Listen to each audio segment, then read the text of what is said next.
Where do you go when you have questions about your business success? That's right, you come to growthsuccessradio.com, the only podcast on the internet dedicated to your business's growth and success. Welcome to our show. Sit back and enjoy the ride.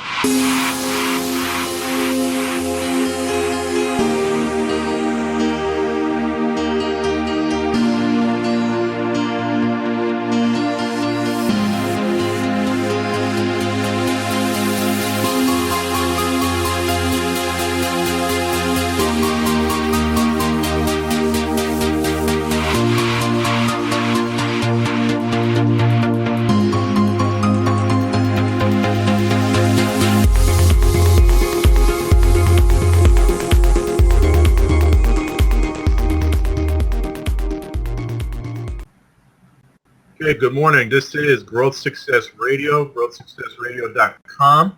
I am Scott Gombar, co-host of this show. To my left, I believe as you're viewing this, is the co-owner of Traeger Insurance, so I'll let him tell you a little more about himself. Name's Josh, as he said. Been in the insurance business for 8 years. I'm replacing Eugene today while he's out dealing with some family stuff. Been in insurance for 8 years. Went to a couple different companies. Didn't really like the corporate America or corporate aspect, so I decided to go independent with Eugene. We've been open for about 2 years, and excited to be here today. Thank you. And below us is not Eugene Resnitsky. That is Michael LoPresti, owner of New England Financial Group. So, Mike, why don't you tell us a little bit about yourself and your business? Thanks. My name is Michael LoPresti, Scott. I've been with in the financial service and insurance industry for about 25 years. Started in 1990. Worked for a bunch of different companies. Right now, I'm owner of One New England Financial Group. We're a financial services firm that offers a wide range of products and services for clients, and really what we're looking to do is help people grow and grow a business and be successful in their career path. Excellent. So as I said, I am Scott Gombar. I own a digital marketing agency based in Connecticut, serving the entire United States. This show is a separate podcast platform. I'm going to change it. We're going to call it a Blabcast from now on. It is posted on growthsuccessradio.com and also on iTunes. This is episode number 7. As you see by the title, we're talking to Michael LoPresti. We're going to talk a little bit about financing for business, recruiting, and training. And we're also going to talk about how Mike grows his business. The sponsors for this show, as you can see in Mike's window there, one of them is Traeger Insurance, and the other one is myself, Scott Gombar. So you're wondering how to spell Traeger? No wonder no more. Josh Traeger, my co-host, and Traeger Insurance logo behind Mike there. You should never question it again. Is it TraegerInsuranceGroup.com, Josh? TraegerInsurance.com. TraegerInsurance.com. And mine is ScottGumbar.com. So without further ado, we'll get started talking to Mike. Well, Josh, any exciting updates in the insurance world? I wouldn't call it exciting. Eugene usually on this week gives commercial updates. I'll give more of the personal lines. With the storm coming up, we really don't know what to expect. We're already seeing moratoriums restricting us to buying. This is the first time I've ever seen an auto company say that you can't even write insurance on an auto policy, and that was Progressive. So right now, Progressive is not going to write any auto insurance in Connecticut until this storm passes. We've seen Coastal Agents Alliance already put one for home. A lot of the companies are going to be doing it for home. So if any of the clients out there are looking to switch, you're really going to have to do it first thing this morning before they put that full moratorium in place. So if you've been under a rock, there is a hurricane that may hit Connecticut. I think the last I saw it was going to go out to sea, but they're still not 100% sure on that. It is a Category 4, I believe, still. Yeah, it looked like, based on the projections, they thought it would be a tropical storm if it hits us by the time it gets here. But even still, depending on what your homeowner's insurance is, know what your deductible is. If it's specified as a hurricane deductible and it hits as a tropical storm, if it hits 24 hours after still being a hurricane, you're subject to that hurricane deductible. Some companies specify wind separately. So you might have, if you're on the coast, a 2% or a 5% deductible, meaning if your house is covered for $300,000, you have a 5% deductible, you're responsible for the first $15,000 in damages. So know your coverages, ask questions, and be prepared. Wow, that's really good information, especially with that thing looming. And given the last few years, we've been hit pretty hard. So I'm going to talk to you about a Blab feature real quick. So that'll be my social media update. They changed, they added one feature. I'm going to do it right now. And I'm going to make you the co-host, Josh. Okay. So that's the new feature. You should see a notification that you were just made a co-host. Yep. So you basically have the same power as me now. You can kick Mike out at any time if you want. Depending on how well he does, I don't know. We'll see. So that's one of the new features of Blab. There's a few new features. Another one is when you first joined, you probably noticed an option to notify your audience. Yep. So that's another new feature. Hopefully you guys did that. And then there's a bunch of new Facebook features coming out, but only on mobile device. Probably the one you're going to see the most, the one that's probably going to annoy the people the most, is you can now, instead of having a profile image, have a profile video. So that's going to make things a little bit interesting, but that's only going to be on mobile. It will not be on desktop versions of Facebook. So, as I mentioned earlier, we do have Michael LoPresti. I'm going to let Josh introduce him. I've known Mike now for, Mike, what do you think, 5 years? 5 years, yeah. Yeah, he recruited me when I was working at Liberty Mutual. I met him at a Middlesex Chamber event where he was representing a former employer of both of ours. He spent 8 months not being pushy, informing me how I can grow in my career, informing me how I can grow my career in more lines of business and really be a better all-around business owner and not a salesman, and coming with him. And after 8 months, made a decision. He was a great manager, great mentor. He's a people person. He's going to be able to talk a lot today. So I think a lot of people, if you just listen, you're going to get a lot out of it today. He has over 20 years of experience with major insurance companies, and now he owns his own, kind of like us, where he went independent. He owns his own book of business. He hires, fires, recruits all day long. Mike LoPresti. Mike, you fire all day long. That doesn't sound like fun. Well, you can't fire them, Scott, until you get them first. So, and frankly, in the sales business, there's not a lot of firing that happens. I think in sales, no matter what the product line is, you're looking for a certain type of person, and the people who are attracted to a sales position are typically people who know the risk they're taking and want to be in that type of profession for a reason. They love the idea of controlling their own destiny. Salespeople love the idea of getting paid for what they're worth. So there's a lot of things that inherently drive people towards sales.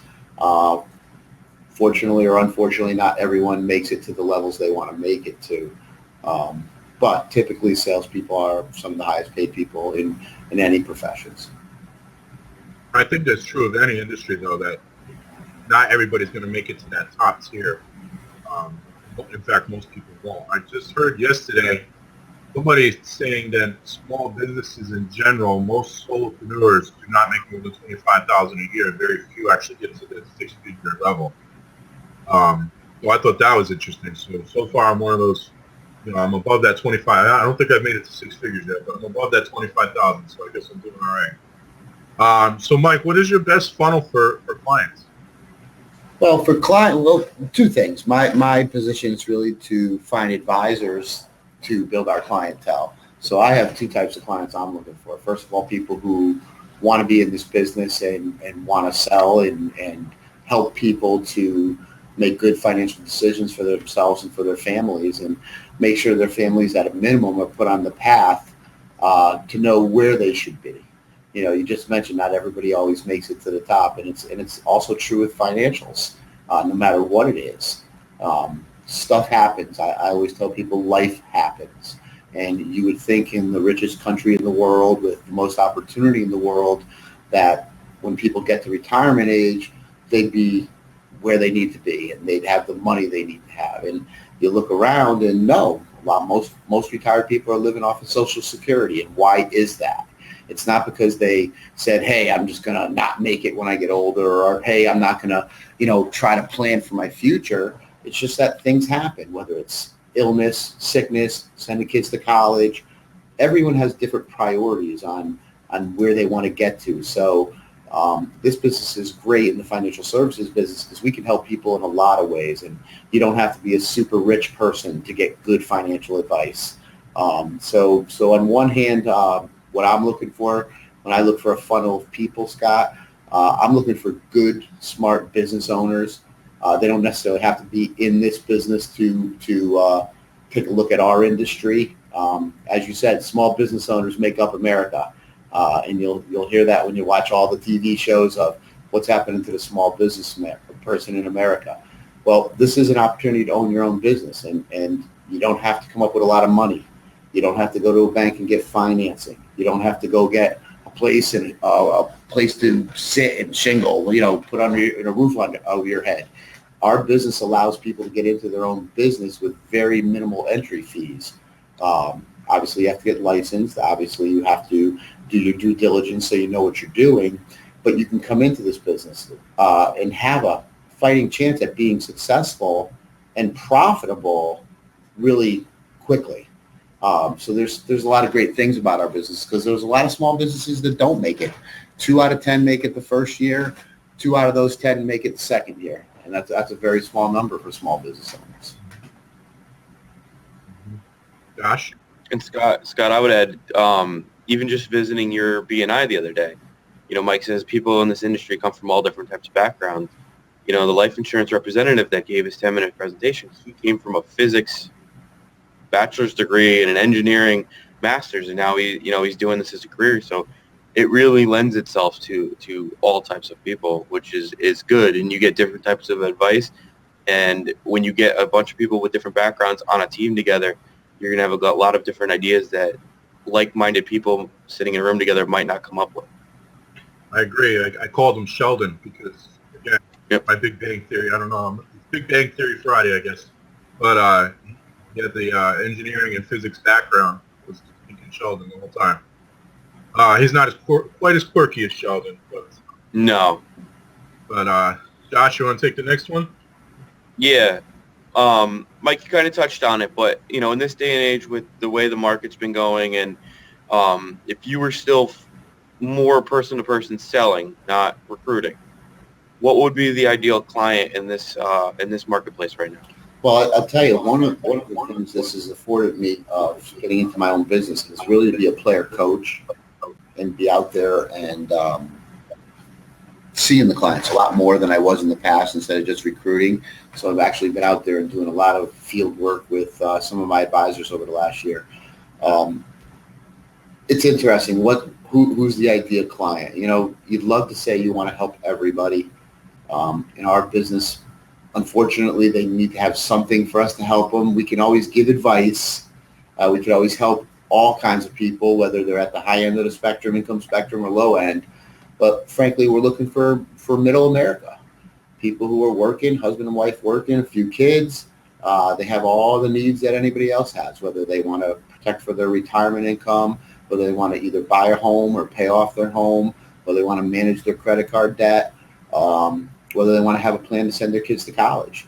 Or more importantly, and Josh, as you know, with being in the casualty business, protecting what they have. Most people, the first thing is you got to get something before you protect it. But once you get something, you have to protect it and do it in the right ways. And in your business, you're protecting for their home, for their car, maybe for liability, things that can come up. Sometimes in my business, in our business, and I hate to say my business, Josh has been in this business for 5 years and he's very successful. So in our business, on the life insurance end or on the financials end, sometimes we're protecting for what they want to have happen. If you're not here, do you want your kids to be able to either have an education or have something behind them so they can be financially successful? Do you want to make sure your spouse is taken care of if you're not here? Do you want to make sure the home is paid for? So a lot of times in the financial services industry, we're looking to protect for what they want to have happen. So our ideal client is really, I could say anyone, but we're looking for that mid-America person, people who need help, Yes, you can go to the internet and possibly get some guidance, but we found that most people need to sit down and want to sit down and talk with someone who's a licensed professional who can help them to make good, solid choices. The great thing is anytime we help someone to make a decision that will help their financial situation, we've done a good thing. It's not like we're putting them in a situation where this was bad for your family. That's the beauty of our business. It's helping people and helping them to make good decisions for them and for their family. Yeah, I'm kind of the same way, Mike. I want to help everybody, but at some point you have to realize you can't. So that's always been one of my problems. But yeah, good stuff. Middle America. We got a lot of that in Connecticut. Gosh, good. Scott, you got to use a pop culture reference, so I'll use one too. It's his answer was almost like the opening of The Blind Side. They talk about the most expensive player on a football field is always the quarterback. Second most expensive person on the team is the left tackle to protect the quarterback. And that's kind of the philosophy right there is once you get it, you need to protect it. Right. And I think a lot of people get advice nowadays. When I started in the business, there wasn't even computers. So, and of course, there was no do not call lists. People actually ran to the phone when the phone rang because they wanted to talk to somebody. So it was a different world. But nowadays, this business is really about helping people and letting them know that we're not just salespeople. We don't want to just sell you a product. If someone hears insurance sales or something, everybody gets all nervous. Like, what are you trying to do? Well, most people love their families. Most people want to make good decisions for their families. And frankly, in our business, we have to sell. And that's a bad word when you're the client. The client doesn't want to be sold. The client wants to buy. And I think by using a consultative sales approach and engaging the client on what's important for them and what do they want to have happen, not what do you want to have happen for them, what do they want to have happen for them and for their family, we can then give them a path, and it can be very lucrative for us and it can be very lucrative for them. And I think it's just having a plan of action and being consistent with clients. That's how we're looking to build our businesses, one client at a time, one step at a time. In sales, yes, we want bigger, better, stronger, faster all the time. But as you progress in any business, I think, you can either sell more or sell bigger. And you can sell more by adding infrastructure and people who sell with you and the team approach, and you can go out and touch more clients. You can sell bigger as you get bigger and better in your business. Your clientele will probably rise also. And that way your sales will also rise. So there is a wonderful opportunity to really get to both ends, but you got to start somewhere. Awesome, Mike. Mike, what's been your biggest challenge so far in business? You've been in business for a while, so what's been the biggest challenge? With this business, in the insurance business, and Josh, you can play this out too, I don't think we're too much different, Scott, than any other small business owners. If you look at the industry averages, we have maybe, and as an industry, 15% of the people make it through year one. So that's a pretty low ratio, 15 out of 100. I've always worked with firms where our number was much higher, where 40 to 50% of the people lasted because of training and development and marketing and support and resources. So the biggest challenge we always have is finding good people to be in this business who know what they want to do and how they want to do it, and making sure that you're offering the right, I guess, structure, culture, the right environment for them to be successful. So we're always looking to find people. You would think in a business where you can make six figures, people will be knocking the door down. You look in some of the magazines and, financial planning, and that's a great career to be in. But it's a hard career, and it's not for everybody. So finding people is really a challenge, who are committed to being in this industry and want to take the necessary steps to get to that level of success they want to get to. Now, follow-up question to piggyback off of that. You and I came from the same place. How do you, as a smaller business owner now, compete, whether it's recruiting, clients, whatever? How do you present yourself and your company now compared to when you had, the bigger company behind you? That's a great question, Josh. And I think I can answer that a lot of different ways. But I would think the first thing I would say is anything we ever put together at one of the major firms we used to be at was all industry proven stuff that we did. And what happens in our business is you get recruited by a lot of people, and there's a lot of visions of grandeur.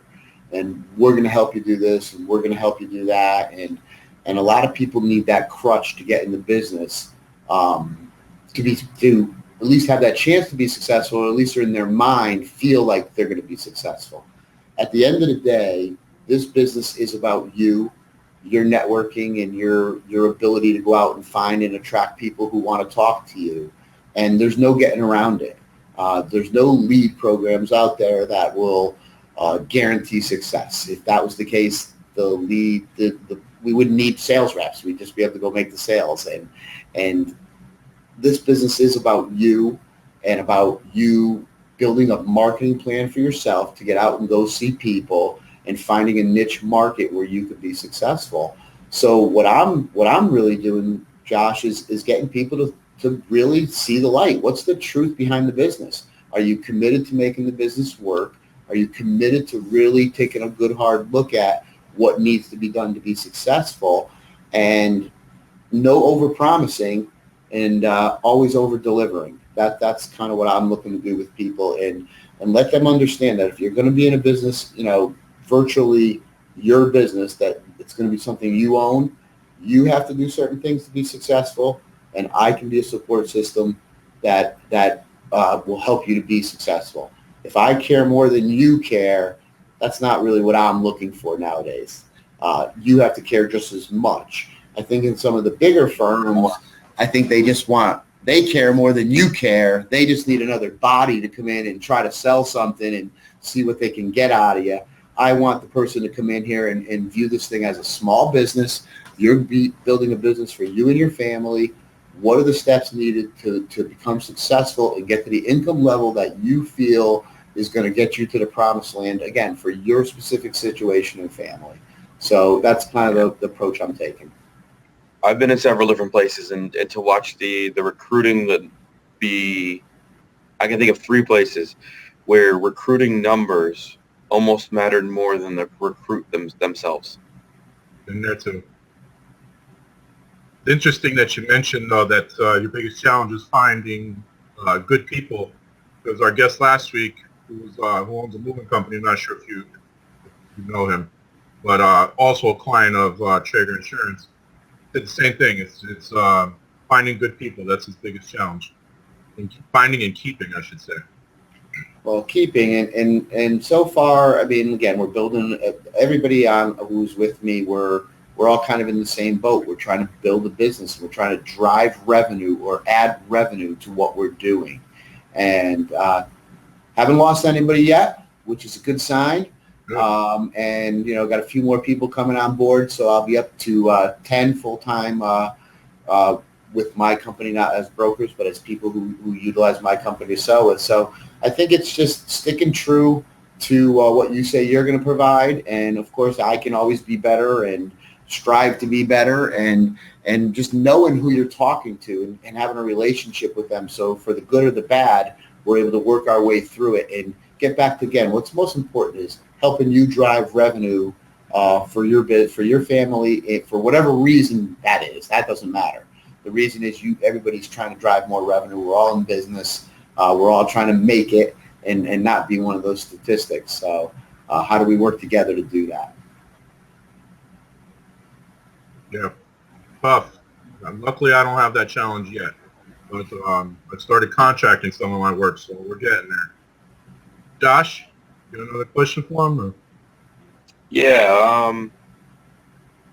How do you manage your time, work-life balance? Now owning your own, it gets to be a lot different than working for somebody. So how has it affected your work-life balance? How do you manage that?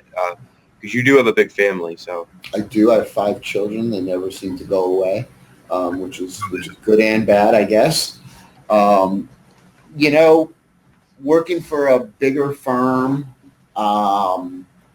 brings its advantages as to Um, you kind of get comfortable. You kind of know your routine. You have certain resources who work either with you or for you to help you get done the activities. That all kind of changes when you open your own business. And you sit back and you look and say, it's all on me now. There's no one to call and say, hey, what are we going to do today? There's no plan of action. Well, we did this last week or last month or last year. Let's go back into this. When you open your own business, it's all about you, and it's difficult to hold yourself accountable to things you used to hold others accountable. You have a system in place to track activity. Do you use it for yourself when it's just you? Do you think you're utilizing your time? Well, it's very easy to tell yourself I'm utilizing my time very effectively when it's just you. And I think it's been a struggle I had, Josh, to sit down and say, okay, first of all, like any business owner, you got to have a plan. And you need to know what that plan is. And doesn't mean the plan's not going to change 2 weeks down the road, but you got to have a starting point. And then once you have a starting point, I think it's really, and I have a business coach, and I'll touch on that in a second, but I think if you look at any of the self-help, how to build a business, how to become successful, any of those programs that are out there, a lot of them are very basic. They just package it together, and most people don't follow systems, so it's very difficult. It's very easy for them to say, oh, yeah, it's a great system, I should use it. But having a to-do list. So every day I have a to-do list. When I leave the office, I make a to-do list for the next day. Having my, workflow in order so that when I walk in my office, I know that this has to be done by the end of the day. That's been very effective for me. Hiring an assistant made a big change. Now all of a sudden I was not only just accountable to myself, but I was accountable to someone who was working with me. And anybody who knows that when you hire somebody, you'd like to think, oh yeah, come on in and just start working. Well, that's not how it works. You have to then say, well, this is how we do this. This is how we do this. This is how, from as little as this is when we get the mail. And it takes a lot to get someone up and running. So that really made me systemize before I hired her to be ready for her so that we can get on projects immediately. And now that she's, and I have a lady working with me, Patty, who's my business manager. She's been there 6 months. She has my to-do list and saying, this is what you need to do today.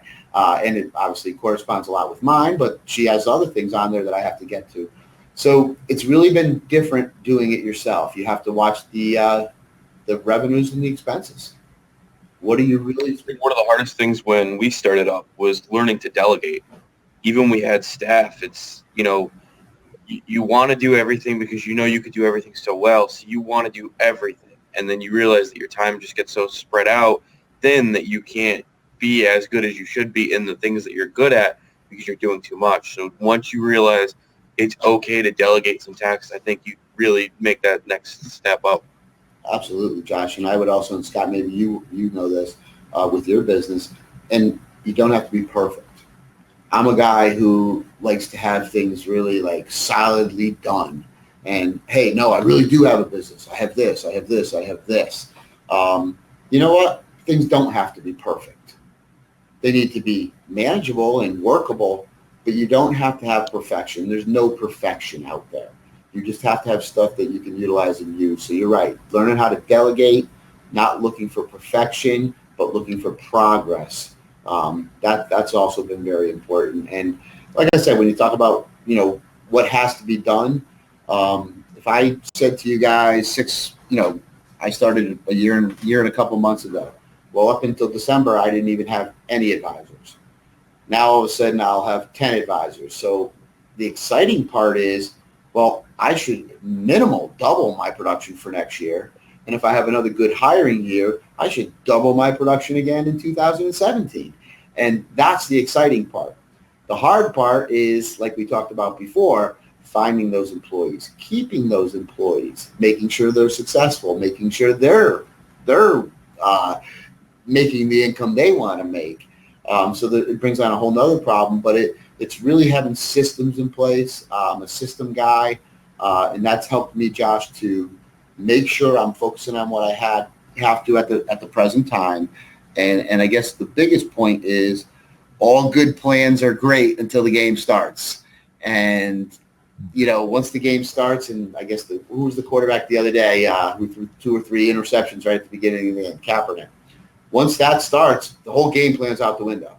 So how do you adjust? And as a new business owner, I've learned that I have to be really on top of my game to know where I have to go to now to drive my revenue. And as much as I might think, oh, well, this might be the best path, I have to be cognizant of what do I have to do to keep moving the business forward, paying the bills, and then having a vision out there to grow this thing. So there's a lot involved, a lot more than I, it's going to be a lot when you're starting yourself, but it's a lot more than I thought it might be. But once the systems are in place, it seems now it's that part's slowing down. It's now more focusing on the important stuff. I love the football analogies we got going on today. I was going to correlate it to my fantasy league. It's the 3rd year. We're doing pretty much the same group. And same guy won the first 2 years, but this year he's been getting killed with injuries. So he complained to me the other day. He said, I've got all these injuries. What am I supposed to do? I said, manage it. You're a GM. Manage it. Move. So, yeah, you got to be able to adjust for sure. But what has been your biggest success? Let's stop talking about the negative stuff, man. I look at successes, and you know what? That's right. Let's get back to the positives here. The positives here are that I feel like I picked a pretty good company to be with. I feel like we have some great products that are a little different, differentiate us in the marketplace, and not being a big name player, I get a lot of people kicking the tires, Scott, and now we're 6 months after they started kicking the tires, and the conversations are getting a little more in depth. They're getting a little more, okay, tell me a little more about how you guys do what you do. And I see a ton of opportunity coming on the future. So right now, the biggest successes are this. I have a company. It's legal. It's up and running. It's a lot of work to do that. I got a website. I got marketing. I got systems in place. I got training and development stuff. And most importantly, I got players. And I was explaining this to someone the other day. So I have a team, and that's important in this business because you need to have a team. And I didn't say we have a playoff team yet, but we have a team. And we have people who are committed to themselves to be successful and to their families. And I think I'm committed to them, and they're committed to me. So I think we have a pretty good start on where I want to be at. So I'm pretty excited to have 10 people who I've contracted to work with me, and I know I have a few more. So the exciting part is watching it go from zero to something is pretty exciting. Now, I would say another success for you is that your son followed you into the business. Now he wants to pave his own path. He works with us. He works with you, but you must have done something right raising him where he wanted to follow the path, or he saw something year in and year out and wanted that to be his life. Do you want to speak on that at all? What it means to have him follow? Well, to me, it's exciting. Listen, he was a biology major in college, and job market's not that great. I don't know how much Mike was going to be up. He played football too. And he plays football and go back to school. But I think between myself and his uncle being in the financial services business, I think he's seen the lifestyle that afforded us. And no, not a lifestyle of, skiing in the mountains and all that. A lifestyle of being there for my kids' games, having flexibility and freedom to not only the games, the school stuff, the plays, being home at dinner when I wanted to be at night, not always being out on the road, and then being able to make, I would say, like big city money, New York City money, but making it in my own background in Connecticut, in my own backyard, and having that opportunity to be as successful as you want based on your effort and your desire to be successful. See, I look at this business, and some people think, well, insurance and financial services, wow, I don't want to talk to those people. They're only out to get my money. They don't care about me. Well, when I started, we took it a whole different way. We were the only guys who wore suits in the office. We wanted to be professionals and financial professionals. And I look at this business and say, I'd love all my kids to go into business. I think this is a fantastic opportunity, again, for the right people who love to talk to people, who are great communicators, who want to help people, but people who are passionate about being successful, who are driven, who are aggressive. This is a wonderful business because nowadays, nobody's working for the same company for 20 or 30 years anymore. That just doesn't happen anymore. And I would rather someone put the onus on themselves and say, no one ever fires an insurance agent. Ever. You don't get fired. If you get fired, it's because you're not doing the business and you weren't making any money. People who are successful in our business, they never get fired. There's no job worry that I'm not going to be able to find a company to sell through. So that provides a lot of stability. But of course, it's the risk associated with being in sales. And I think it's one of the best industries you can be in, to be honest with you. Good stuff. Yeah, I don't know why, but I know a lot of insurance agents and a lot of financial people, and for some reason, I can't explain why I know so many, but maybe it's because I'm in BNI. But they love BNI. They all love it. Every last one of them loves it. So, and like you said, a guy that spoke this week, he went to school for physics and engineering, and I believe he even said he had a career in them, but he chose to go a different direction, and he's selling life insurance. So, and he loves it. You could tell when he spoke that he loved it. He knew the ins and outs, and he loved it. So yeah, if you're not doing what you love, then you're going to grow tired of it really quick, and you're going to find a way out, whether it's good or bad. Do you do any type of digital marketing? I know you said you have a website. Do you do anything else on the internet? I know Actually, it's really tough for financial. It is tough. We have some stuff that we can utilize, whether it be Facebook or LinkedIn. Everything we do has to go through compliance. So right now I got a website. I have my own thoughts and feelings on what the website provides. But I have it. So it's there. It's up and running. It's functional. So I think that's a start, Scott. But I think as all the people and all the companies in our industry try to figure this, whether you call it digital marketing, whatever it's going to be, they try to figure it out, what's allowable, what isn't allowable. It's kind of a touchy subject out there with us in the world we're in. Touchy. It's funny because some people, like you just said, run from the insurance people because they think, oh, they're just going to take my money. Well, the insurance people run from me. They're like, no, I can't do digital marketing. So, you know why? Because we're, what do you call it? We don't know anything about it. We're scared. Yeah. And my company, we're allowed to do certain things, and they're fairly lenient with certain things. But everything still has to get approved. And see, you hate to go put a whole plan together and then have them come back and say, well, we're not going to approve it. And I think that's probably where you get a lot of pushback. But I got to tell you, it's changing though. It is changing because it's the way of the world, and insurance companies, like everybody else, have to. You can't just pick up a phone and call people anymore. You have to find other ways to get in front of people. And all of the insurance people I do know do a really good job of getting out there and getting their names out there. So that's one way, through networking for sure. I just came from Markham First Friday, and there were some insurance people in the room. Somebody I didn't even know People's Bank has a separate branch for insurance. Didn't even know that. It was a guy there from there today. That's a new trend. A lot of the banks are starting to buy up agencies. Ion Bank just bought one of the big ones in Cheshire, paid a pretty penny for it, and then gave him a salary to run his own business through them, just now as an employee of the bank.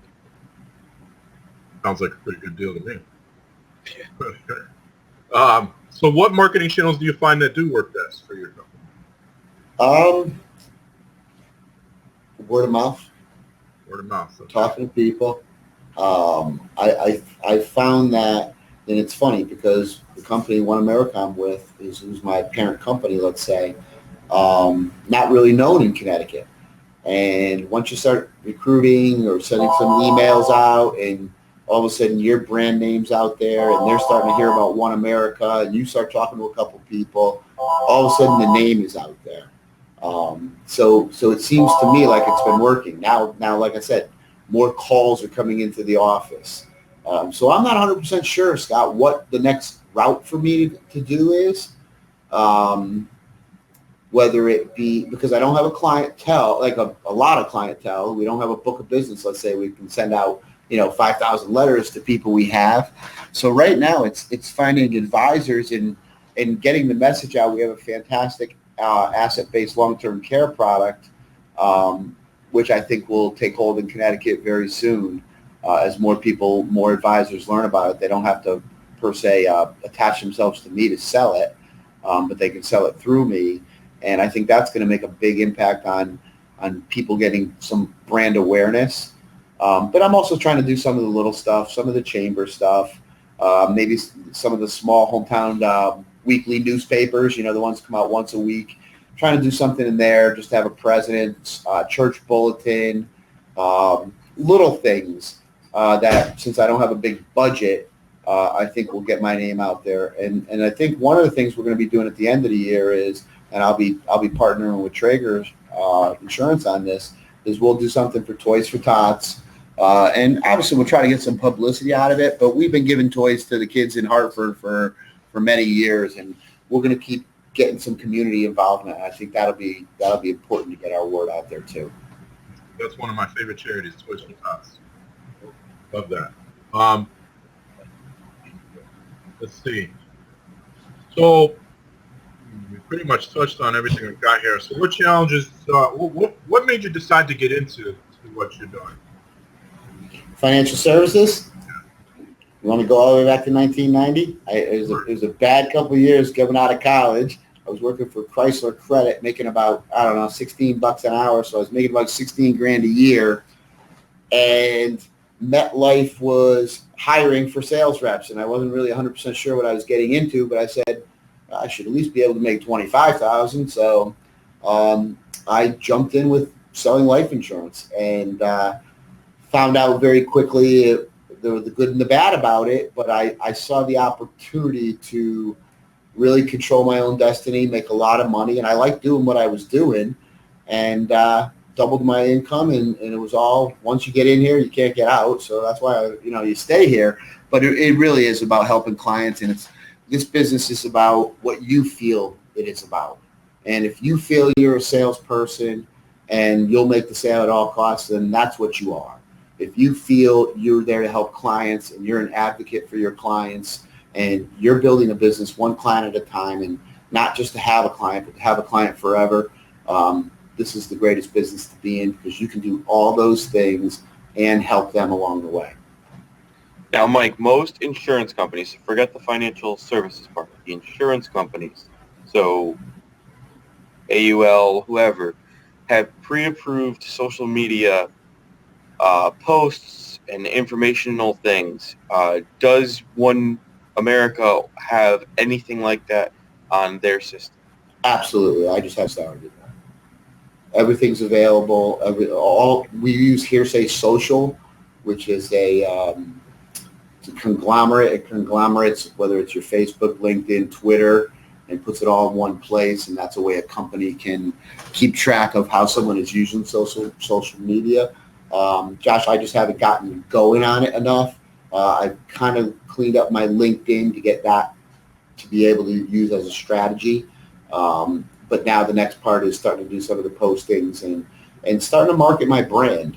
And I think, you got to, as a business owner, you try to do everything all at once, but you really can't. You got to have a step-by-step approach to it. And plus, it's your brand going out there. You want to make sure you're putting the face on that company, and it looks the way you want it to look. And I think sometimes that's the part of, you want it to be perfect, but you can't always wait for perfection.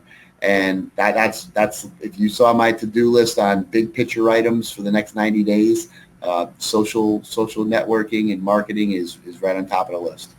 It's huge, and especially with the months, like last month was Life Insurance Awareness Month.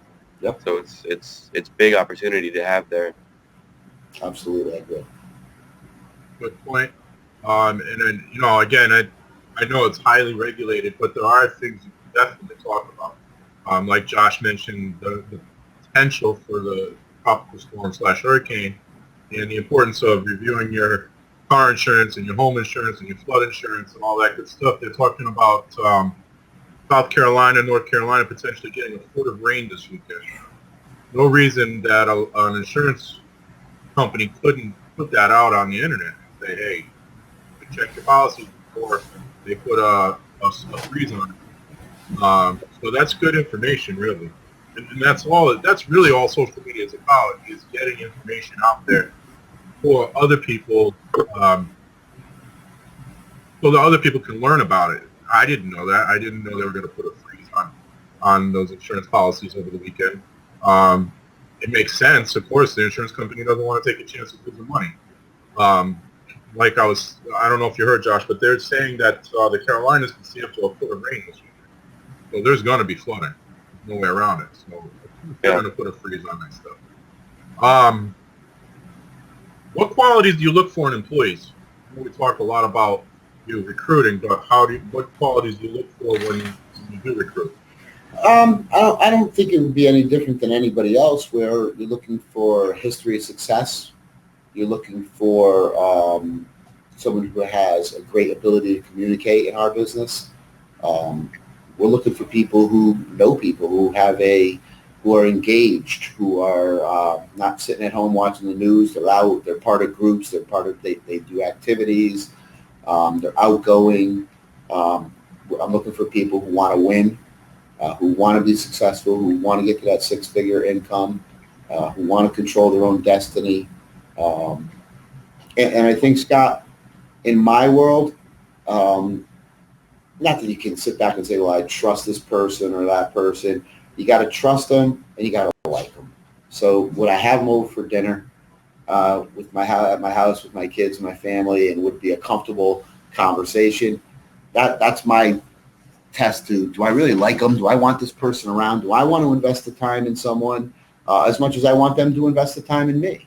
And I think you have to like who you're working with also. So I think it's the great part about what I'm able to do recruiting wise. It's, we're always recruiting. There's never been a time in the 25 years I can tell you when people who are managers in this business or building a business weren't recruiting.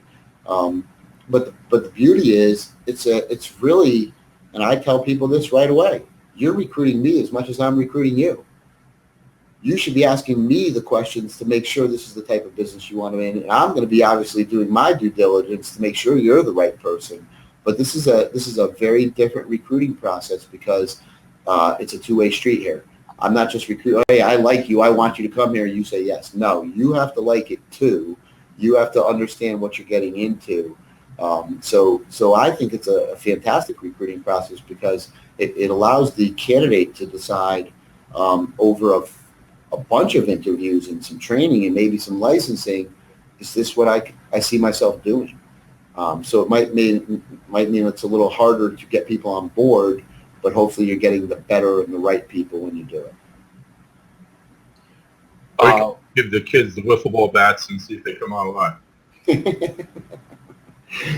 Haven't been open for a year now, What advice would you give our listeners who are thinking about going out on their own, starting their own business? I would tell them to make sure they have a solid plan in place and to get as many things ready before they turn the key, so that they're walking in knowing that they're already on the path to driving revenue. I probably started this thing about a month or two too early, where I didn't even have a name of a business. I didn't have a business. Never mind a card, a website, or anything like that. I could have took the first month or two and had that all in order, and that would have helped me to have a quicker path toward starting to drive some revenue. So I think it's really about having obviously you have to have a passion for doing what you're going to do. And I'm going to assume if you're going to start a business, it's something you really want to do. You're not just doing it to make money. You're doing it because you like doing it also. So if that's the case, I think it's having a real solid plan and then sticking to what's important. Being flashy, having the best of this, and this is all great. Being there for your clients, whatever the business is, doing what you say you're going to do, being consistent, and being there for them, that's really the most important thing. So as long as you focus on how the revenue is going to be driven in any small business, I think if you keep your eye on the ball that way, that'll help the curve to getting to that level is quicker. I would say. That's good. I like that. Yeah, I think it's important that hey, obviously you have to like what you're doing, otherwise you're doomed to fail. But having a plan and I think thinking of the client first, or thinking of how you're going to help people first, I should say, is the best plan, really. Yeah. Well, we always, and again, this is, being in sales, we've had so many sales systems over the years, but one of the ones back in the old financial needs analysis days of the early 1990s is that, why aren't most people becoming successful? And the thing was, they didn't plan to fail. They failed to plan. And that was our little gimmick talk. But if you really think about it, nobody wants to go out there and not win or gets financially successful. The problem is a lot of people just need to be put on the path. They have to have a plan. And that's what we can help them to do. Awesome. Josh, you think he's ready for the fire round? Yeah. Yeah. All right, I'll start him off. Your favorite business book, Mike? I'm going to say Good to Great, I believe is. Although I have a couple other ones I could throw in there, like Who Moved My Cheese was a very good one over the years that I liked. Okay. Yeah, those are great books. Favorite activity outside of business? My kids. Are they going to listen to this later? Is that why you're saying that? They don't even know where I am right now. They're just waiting. Well, one does. One wants me to pay them. One wants me to pick them up. The other one wants me to send her some money. The other two want me to go to the yard. Anyways, yeah, go. Favorite quote?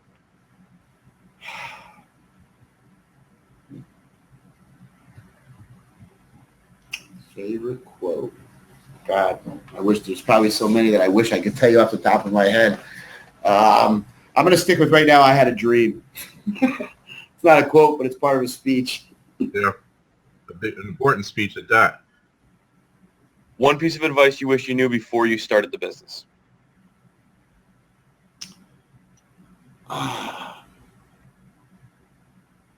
Financially be ready. There's, start a business as much as you think, hey, it wasn't that bad, but when you add up the wasn't that bad, wasn't that bad, it's like when you build your own house and you start putting this in and that, and it gets to be a little more expensive than you think, and you're like, why do I have to pay this $250? Why do I have to pay this $30 here? Knowing, I wish I knew a little bit more about the intricacies of really owning a business, Josh, before I started it. Now I feel like I got the crash course, so I feel good about it. But I should have did a little more homework on that up front. I think to add to that, mentally be ready. Yeah. I think it's like having kids. You can never be 100% ready.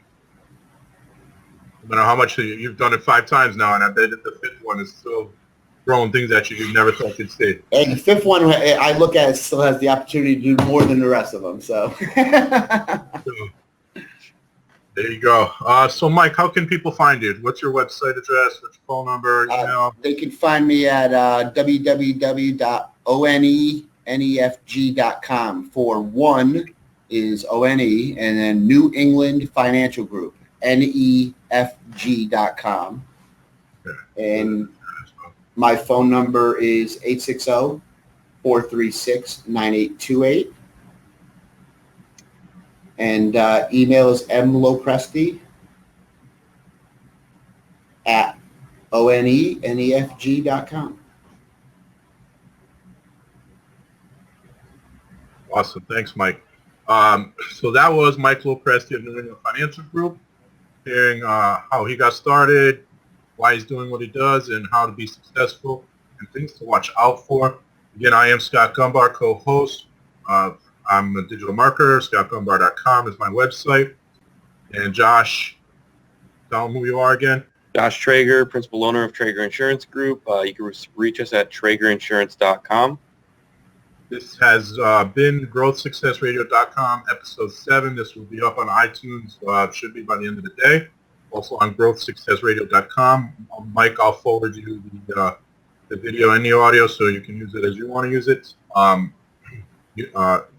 Josh. Josh, thanks for helping out today. We appreciate it. No problem. Either next week Eugene will be back or I'll be live from Vegas. So. Vegas. That'll make it interesting. Yeah, I can be a co-host too, you guys.